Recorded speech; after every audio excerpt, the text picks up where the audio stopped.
Hospital के बाहर निकलने के बाद मंजू को उसके असिस्टेंट का कॉल आता है और वो कहती है कि उसने जुनिक के सीक्रेट फ़ोन के मैसेजेस को डिकोड कर लिया है और वो मंजू को मैसेजेस बताती है। जो मैसेजेस जुनिक और उसके अमेरिका में फ्रेंड है उन दोनों के बीच में शेयर हुए थे। उन मैसेजेस में लिखा रहता है कि कुछ टाइम पहले अमेरिका ने 3 नॉर्थ कोरियन स्पाई को पकड़ा था और उन्होंने कहा कि नॉर्थ कोरिया ने एक 10,000 टन की सबमरीन बनाई है। अमेरिका को पहले डाउट था कि नॉर्थ कोरिया के पास सबमरीन है, लेकिन उनको लगा कि वो 3,000 टन की है। बट ये सुनने के बाद कि वो 10,000 टन की है, काफी ज्यादा माहौल बिगड़ गया है। उनके पास और कोई एविडेंस नहीं है एक्सेप्ट फॉर द फैक्ट कि वो 3 आदमी बोल रहे हैं। उसने कहा कि उसने वहाँ के प्रेसिडेंट से बात करने की कोशिश की, लेकिन कोई ये बात पे यकीन नहीं कर रहा है, इसलिए उसने मैटर अपने हाथ में लिया और वो पता लगा रहा है कि क्या नॉर्थ कोरिया सबमरीन बना सकता है और इतनी बड़ी बात दुनिया से छुपाना क्या ये पॉसिबल है। वो ये भी कहता है कि उसने जो रिसर्च की है बार बार एक नाम आया है, चाहे वो नाम स्वीडन में हो, जर्मनी में हो, स्विट्जरलैंड में हो, कहीं भी हो, एक लड़की का नाम हर बार घूम फिर कर आता है। उसका नाम है स्टेला यंग।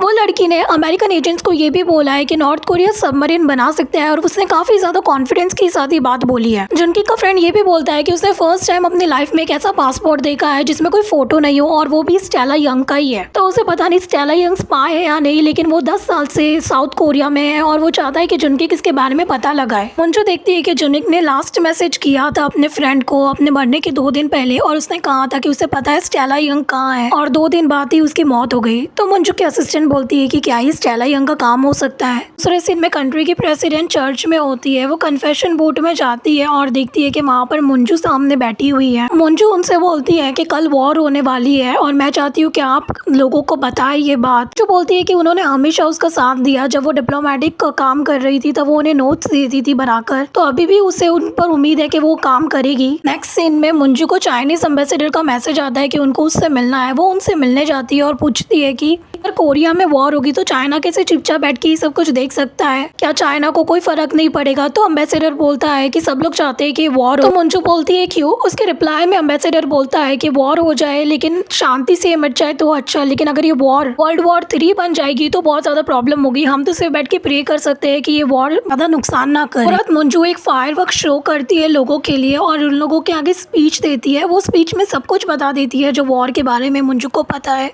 वो बोलती है कि कल सुबह वॉर होने वाली है नॉर्थ कोरिया और अमेरिका के बीच में, जिसमें कोरिया भी वॉर में शामिल हो जाएगी और ये सारी बातें सबको पता है, प्रेसिडेंट, अमेरिका और सब लोगों को, जो लोग भी ये चीज़ों में इन्वॉल्व है।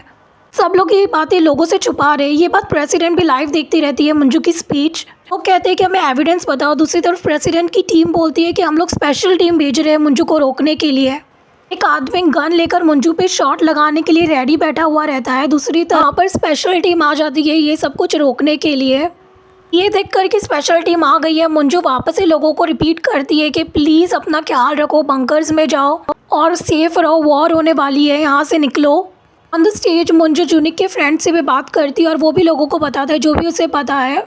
वो लोग वो नॉर्थ कोरियन स्पाई का भी इंटरव्यू लोगों को बताते हैं सबमरीन और वॉर के बारे में। इतने में वहाँ की लाइट चली जाती है और ये देखकर स्पेशल टीम स्टेज के करीब आने लग जाती है और लोगों को भगाने लग जाती है। मंजू वापस से माइक लेकर ये सारी बातें रिपीट करती है। सानो बस लेकर आता है मंजू की तरफ और स्क्वाड टीम और उनके बीच में आ जाता है और मंजू को वहाँ से लेके जाता रहता है। दूसरी तरफ वो स्पाइनर मंजू के ऊपर बराबर शॉट नहीं ले पाता क्योंकि सानो बीच में आ जाता है। वो मंजू को बोट में लेकर जाते हैं और वो लोग वहाँ से निकलते हैं। इतने में वहाँ पर फायरवर्क शुरू हो जाते हैं और वो स्पाइनर वहीं पर बोट पे निशाना लगाता है और मंजू के हाथ पे गोली मार देता है। दूसरी तरफ मंजू और सानो एक सेफ जगह पर पहुँचते हैं और सानो मंजू के हाथ में स्टिचेस देता है। दूसरी तरफ प्रेसिडेंट स्पीच देती है और पब्लिक को बोलती है कि उसे नॉर्थ कोरिया और अमेरिका के वॉर के बारे में मालूम है, लेकिन वो उनके बारे में कोई डिसीजन नहीं लेगी। वो बस लोगों को बताना चाहती है कि सब कुछ सेफ है और सब लोग नॉर्मली जैसे जी रहे वैसे जियो और एक दूसरे का साथ निभाओ। वो कंट्री को प्रोटेक्ट करने के लिए सब कुछ करेगी। सानो मंजू को चर्च के कैटेकोम्ब में लेके जाता है और वहाँ पर उसके बाल धोता है क्योंकि मंजू के हाथ में गोली लग गई। मंजू बोलती है और कितना टाइम लगेगा उसे ठीक होने के लिए, तो माँ को बोलता है कि कम से कम 2-3 हफ्ते। उसके बाद में वो मंजू को एक हाथ से गोली चलाना सिखाता है। वो लोग जब खाना खाने के लिए बैठते हैं तो मंजू बोलती है कि इतने टाइम बाद मैं इतना सारा और अच्छे से खाना खा रही हूँ। लास्ट उसने अपने प्रेगनेंसी के टाइम पे खाया था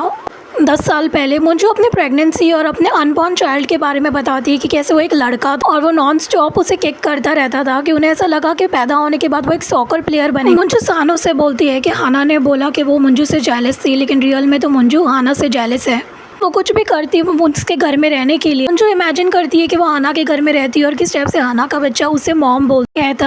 रात में वो दोनों चाय पीते रहते हैं तो सानो बोलता है कि उसकी गोली उसे लेनी चाहिए थी, तो मंजू बोलती है उसे खुश रहने का कोई हक नहीं। तो सानो उसे किस करता है। सानो बोलता है कि वो चाहता है कि आखिरी बार मंजू सोचे कि एक ऑर्डिनरी डे है और फिर वो उसे किस करता है। दोनों किस करते रहते हैं और साइड में रेडियो पर अनाउंस होता है कि गवर्नमेंट की तरफ से ये कोई मॉक ड्रिल नहीं है, लेकिन वो चाहते हैं कि लोग अपना घर खाली करें। मंजू की सास अपने इलिगिमेंट पोते का सामान पैक करती रहती है।